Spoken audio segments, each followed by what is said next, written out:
নহয় চাওক 2016 বিধানসভা নিৰ্বাচনৰ পূৰ্বে আৰু 2021 বিধানসভা নিৰ্বাচনৰ পূৰ্বে আচলতে বিজেপিৰ ভিজন ডকুমেণ্টৰ মূল লক্ষ্য আছিলে যে তেওঁলোকে উল্লেখ কৰিছিলে যে তাতে অত্যাৱশ্যকীয় সামগ্ৰী যিহেতু কংগ্ৰেছ চৰকাৰ দিনত মূল্য বৃদ্ধি হৈছে বা ইন্ধনজাত সামগ্ৰীসমূহৰ যিহেতু মূল্য বৃদ্ধি হৈছে আৰু বিদ্যুতৰ মাচুল যিহেতু বৃদ্ধি হৈছিলে তাক লৈ আচলতে বিজেপিয়ে 21 আৰু 16 নিৰ্বাচনৰ পূৰ্বে তেওঁলোকে বিভিন্ন সভাসমূহতে ভাষণৰ ফুলজাৰি মাৰিছিলে যে এই যিসমূহ অত্যাৱশ্যকীয় সামগ্ৰী আছে যিসমূহ ইন্ধনজাত সামগ্ৰী আছে বিদ্যুতৰ মাচুল যেহেতু বৃদ্ধি হৈছে তাক লৈ আচলতে তেওঁলোকে নিৰ্বাচনী ইস্যু বনাই পিনে ৰাইজৰ মাজলৈ গৈছিলে আৰু ৰাইজে তেওঁলোকক চৰকাৰ গঠনৰ কাৰণে তেওঁলোকে জয়ী কৰি আনিছিলে এতিয়া আমি দেখিবলৈ পালোঁ যে অত্যাৱশ্যকীয় সামগ্ৰীৰ মূল্য বৃদ্ধি যি ধৰণে হৈছে সম্পূৰ্ণৰূপে বিজেপি চৰকাৰ ৰোধ কৰাত ব্যৰ্থ হৈছে ঠিক একেদৰে পেট্ৰল আৰু ডিজেলৰ ক্ষেত্ৰত যি ধৰণে আকাশলংঘী মূল্য বৃদ্ধি হৈছে চৰমভাৱে আচলতে বিজেপি চৰকাৰখন ৰোধ কৰাত ব্যৰ্থ হৈছে এতিয়া আপোনালোক আমি ক'ব খুজিছোঁ যে ইতিমধ্যে APDCL আৰু শক্তি বিভাগে ইতিমধ্যে এখন নটিচ জাৰি কৰিছে আৰু নটিচখনৰ জৰিয়তে কৈছে যে যিসমূহ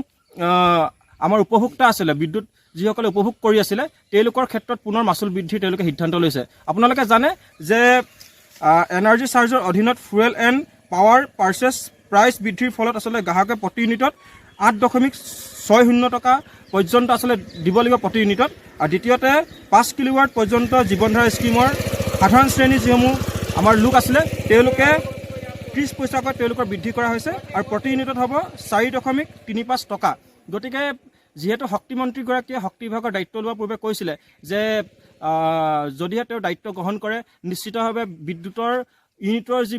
মাচুল তেওঁ হ্ৰাস কৰিম বুলি কৈছিলে কিন্তু শেহতীয়াকৈ আমি এটা মন্তব্য পাইছোঁ যে ৰাইজৰ উন্নয়নৰ কাৰণেহে তেওঁলোকে বিদ্যুতৰ মাচুল হেনো বৃদ্ধি কৰিছে গতিকে এই যি নাভূত নাচুত বক্তব্য এনেকুৱা ধৰণৰ তৰল মন্তব্য আচলতে শক্তিমন্ত্ৰীগৰাকীয়ে কৰা উচিত নহয় গতিকে আমি APDCL বা শক্তি বিভাগে যি সিদ্ধান্ত লৈছে বিদ্যুৎ মাচুল ক্ষেত্ৰত যি সিদ্ধান্ত লৈছে এই সিদ্ধান্ত অতি শীঘ্ৰে প্ৰত্যাহাৰৰ কাৰণে আমি ছাত্ৰ মুক্তি সংগ্ৰামীয়ে দাবী উত্থাপন কৰিছোঁ